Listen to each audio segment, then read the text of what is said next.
So it turns out Star Wars Jedi Fallen Order is not what we thought, Fortnite's on the decline, and Destiny 2 is doing pretty good. My name's Force, welcome back to the Force Feed, your #1 gaming news show. How else would you guys figure out what's going on? Oh, there's 1,000 of me? There's literally 1,000 people who do it, and then there's also Reddit where you could just get your... It's only me! I am the only news source on the internet for everything gaming related. Don't go looking anywhere else. There are no other sources.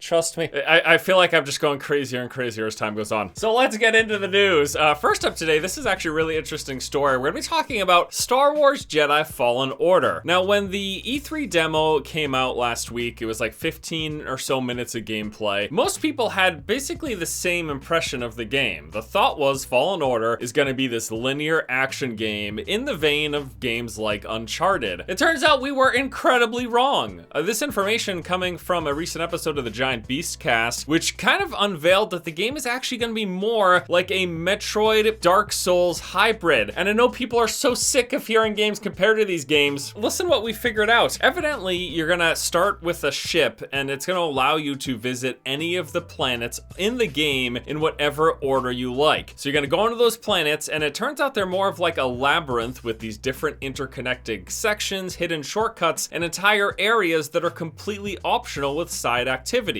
And through completing tasks, you're going to get access to new abilities that let you get to previously locked off areas. So instead of just being this like point A to point B adventure, you kill some stormtroopers, fight a boss, go to the next thing, it's more Dark Souls-y in its level design, where there's just a bunch of interconnecting sections and you unlock this path and you go over here and it turns out you can see back in that area that you started. You'll go to one planet to get an ability that lets you access a previously locked off section on another planet. So then you go back there with your new skill, you hover up to what, I don't know what you're gonna do, but it's this combination of like this Dark Souls level design with this action combat and the Metroid kind of key unlocking system. I know, but people are sick of Dark Souls comparisons, but listen to this. The skill system in the game also involves this meditation point where you go up to it, you kneel, you begin meditating, it saves the game, lets you access your skills and upgrades, and then also respawns all of the enemies on the map. So it's essentially the Dark Souls bonfire system. I know there's a lot of criticism behind this new Star Wars entry. It sounds a hell of a lot cooler than what I initially envisioned the gameplay experience would be for this game. So this really just has me all the more excited to learn more about what Star Wars Jedi Fallen Order has to offer. Now, there's still the gripes that might be unavoidable for people. People hate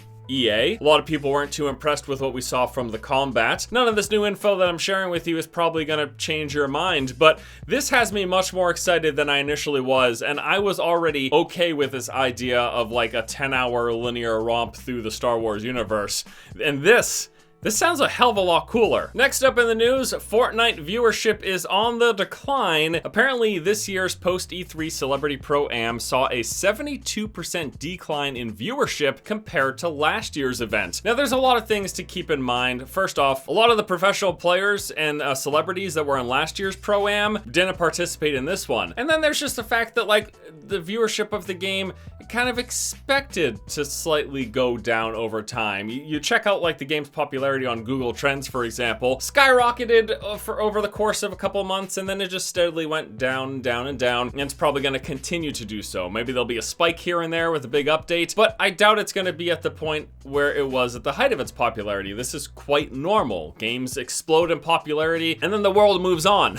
And your average gamers, or the people who like the game, will continue to play, but it'll die down. It'll just slightly die down over time. This isn't anything that's terribly surprising. I mean, Fortnite is still like the most popular game in the world by a lot of metrics. It's still raking in millions, is it billions? It's making a lot of money, so it's not like Epic's hurting at all. But obviously they would like to see continued growth, or maybe more of a steadying out instead of a slow decline. But this is just quite natural. It's kind of the way of things. There's stuff that they can do to maybe stave off its loss in viewership, popularity, and whatnot. Perpetual growth just isn't a thing that really ever happens, ever. Except for maybe like bacteria, right? Bacteria keep multiplying. Is that, the fuck am I even talking about? Last up in the news, speaking of growth, I want to talk about Destiny 2. Haven't really brought this game up in a while, but it's doing pretty well right now with the recent Season of Opulence update adding loads of new content. Destiny 2 saw a bump in its daily active players to over 1 million. Now, more growth is expected with the upcoming Shadowkeep update coming in September. On top of that, the game's going to be going free to play, which I suspect we'll see a major bump in its player base again. This Destiny 2 is kind of one of those stories, these games as a service things. You look at the first Destiny, for example, you look at games like Rainbow Six Siege or For Honor. Titles that just keep getting better and better over time, and Destiny 2 is no different. You could say that's both a good and a bad thing. Obviously, if you play Destiny 2 and you like Destiny 2, the fact that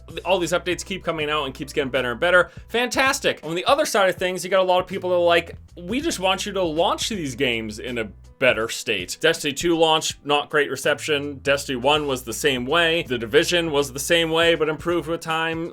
I guess Warframe might be another great example. It's kind of a weird thing though, because like it seems like a no-brainer that games will get better with time as long as they keep getting updated, unless the direction of the developer is just misguided. So maybe it's not a given. So maybe it's a good thing, and we should be congratulating something like Destiny 2 for getting better and better, and as a result, having its player base continue to grow. A couple other quick things I want to mention. We did get a 20-minute Outer Worlds gameplay video, so you can check that out if you're interested in this new upcoming spacefaring RPG. And then also, we got the info that Cyberpunk 2077 will be getting a demo at PAX West. I guess it's going to be the same demo that was at this year's E3, but obviously that was like a behind closed doors demo. If you're going to PAX West this year, you'll actually get a chance to play that very demo, so that's pretty cool news as well. And with that, we're going to wrap up today's show. Thank you guys for coming to check it out. Hope you enjoyed today's gaming news. I'd like to keep this thing going. I want to try to not just focus on the hyper negative stuff though. I've been thinking a lot about gaming news videos and YouTube in particular, and it seems like the most popular, biggest channels and people who discuss this have a hyper focus on the negative. And there's a lot of like reasonable stuff to be upset about and frustrated by and get angry about. And that's why a lot of these videos do so well, because there is a player base that's passionate about this stuff and cares about it. But I'd like to not just focus on that side of things. And that's not to say that I will ignore the shitty practices and business issues and all that stuff that pops up. It's just that I don't want it to be my main focus. So we'll see if I could do that. I don't know. I'll probably just fall right into the clickbait, negative outrage circle jerk that most of gaming news on YouTube is. I've done it before, so what's gonna stop me in the future? But anyways, thank you guys for watching. I appreciate your support. I'm excited to be back here more full-time on YouTube. And yeah, I'll see you next time. Peace. Who says peace? What's up, fellow gamers?